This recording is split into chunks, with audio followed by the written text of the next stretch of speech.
Hey, how's it going? Today we are going to talk about something that I've been very excited coming out of Godox, the Godox V1 Roundhead Speedlight. That's all coming up right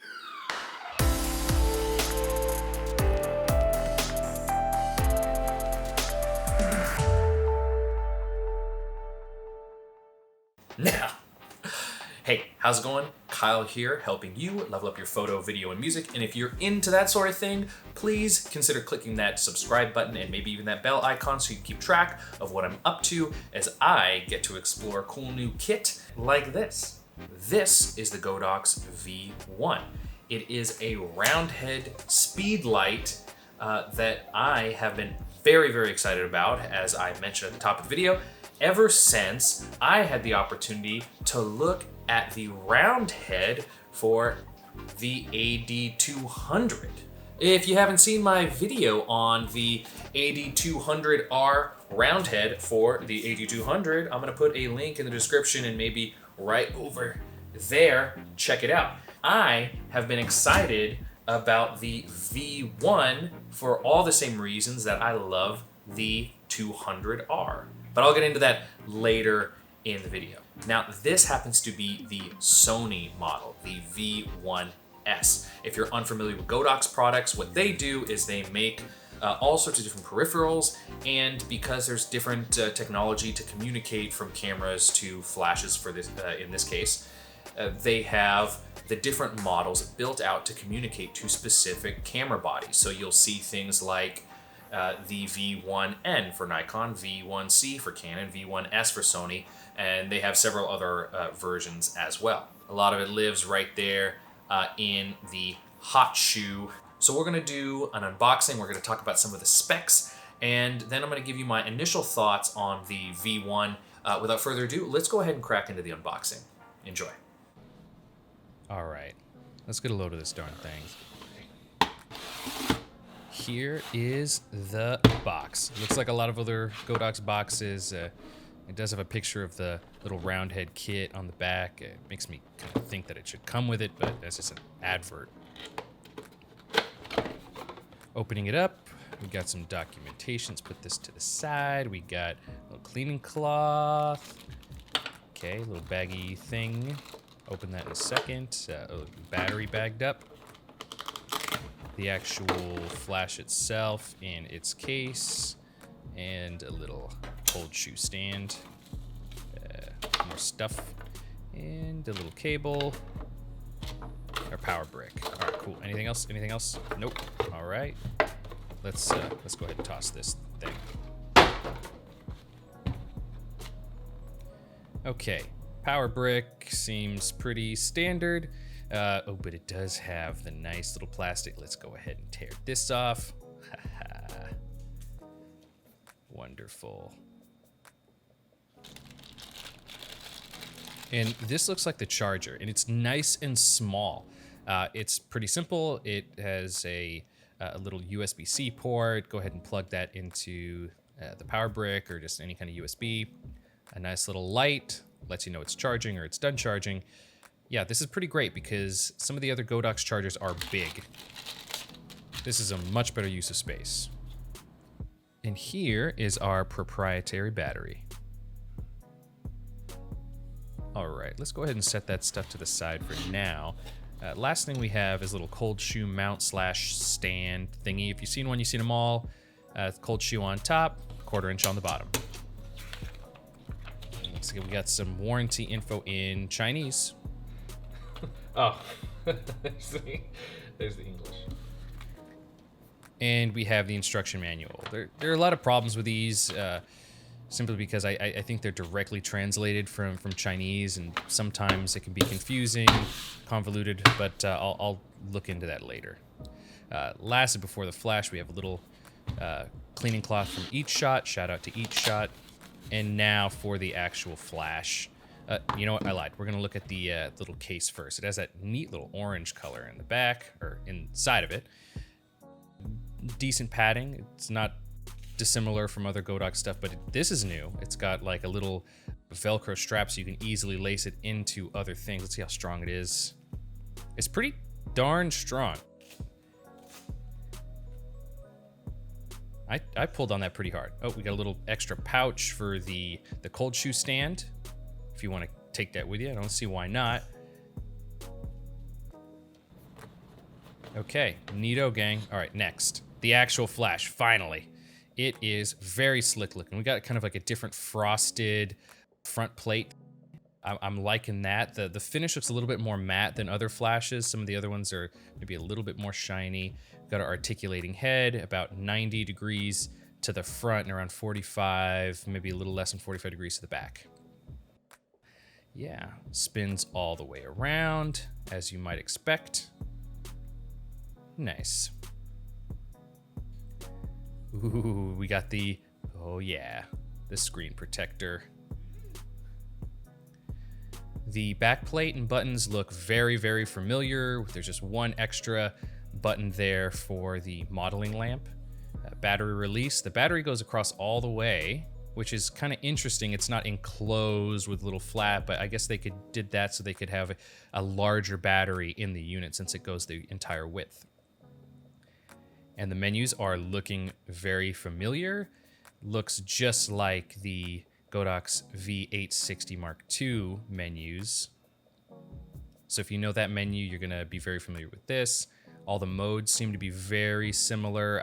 There may be some small differences. I'm definitely gonna take a peek at that. I do like the colors. Instead of a green, it's kind of that light blue and then orange. And this is definitely new. This little cold shoe locking mechanism, or cold hot shoe locking mechanism. It really has a very satisfying click when you lock it in place. It's not going anywhere. There's a little gray button to release it. Let's give it a shot. It's actually kind of hard to turn the darn thing, but once it's in there, it is not moving. It's not budging at all. Very impressed by this locking mechanism. Let's give that another go. All right. Yeah, it's not going nowhere. Let's give the round head kit a test here just to make sure that that is all going to behave as I expect it to. Let's try the honeycomb and the dome. Yep, pops right on. Spins around, it's not going anywhere. Love it. Not much to it. I'm just glad that it is it's working perfectly there.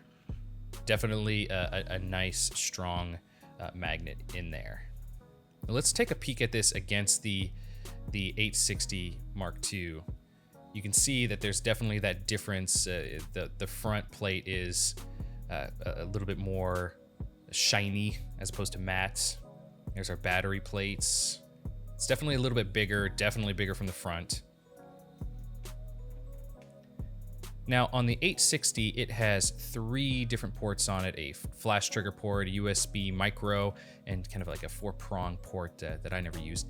I couldn't immediately find the ports on the V1, but it does have a USB-C port for updating firmware and the flash trigger port, so it's just missing that 3rd port that I don't even know what it is.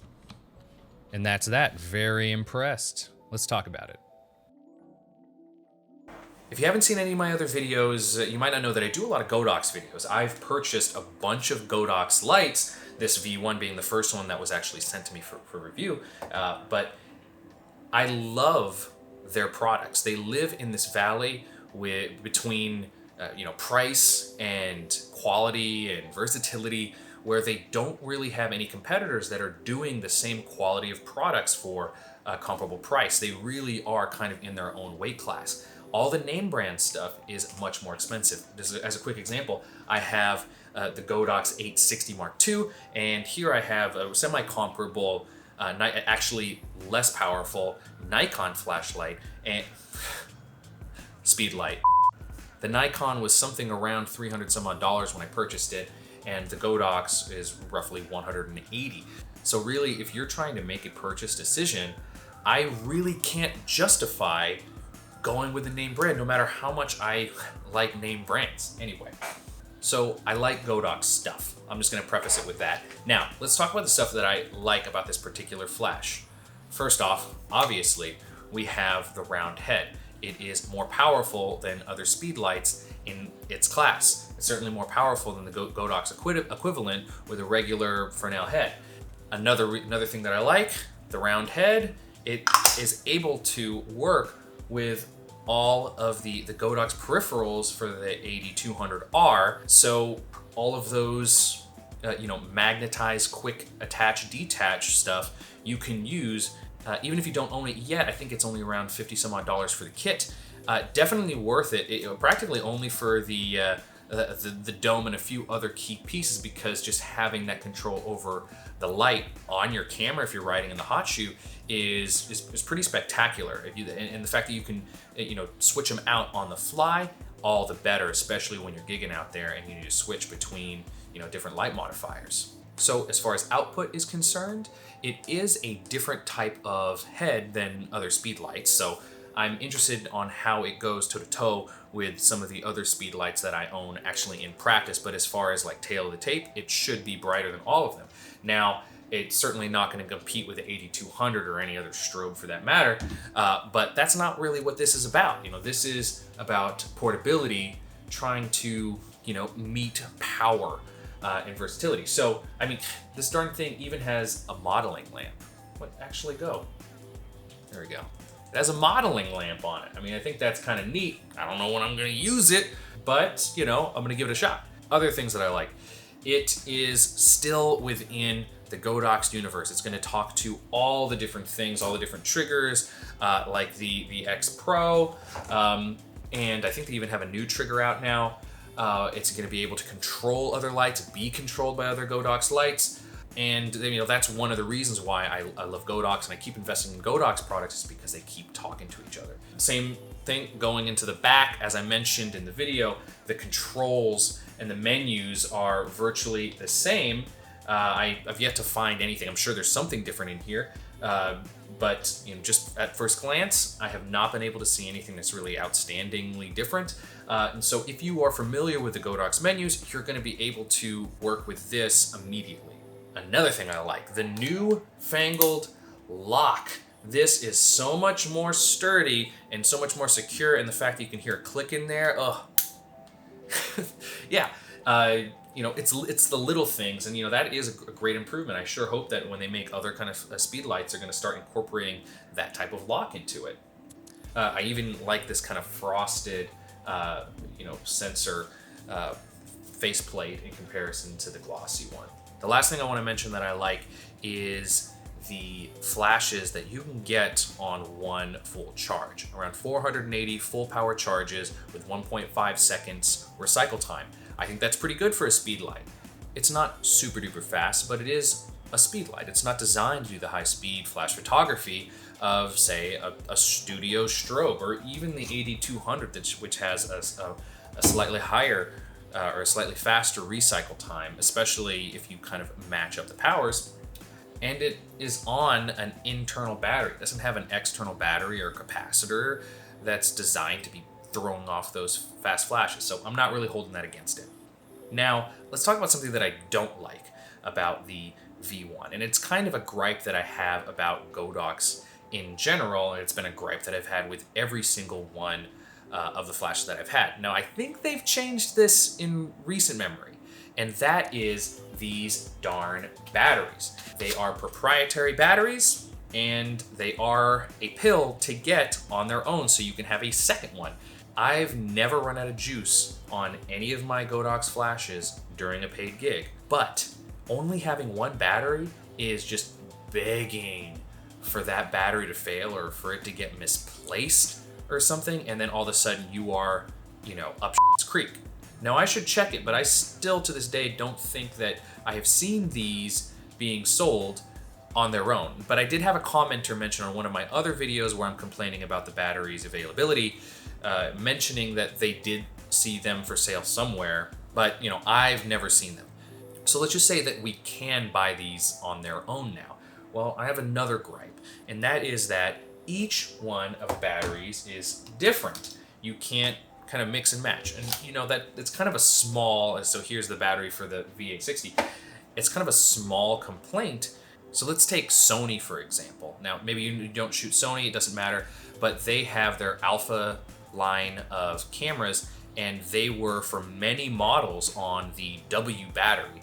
And you know, if you got a new camera, you could reuse all those batteries. Those batteries are widely available, and you know, all things were good. You know, I have barrels of those things. You know, they did come out with a new battery, the Z battery, but for the most part, there was some continuity there.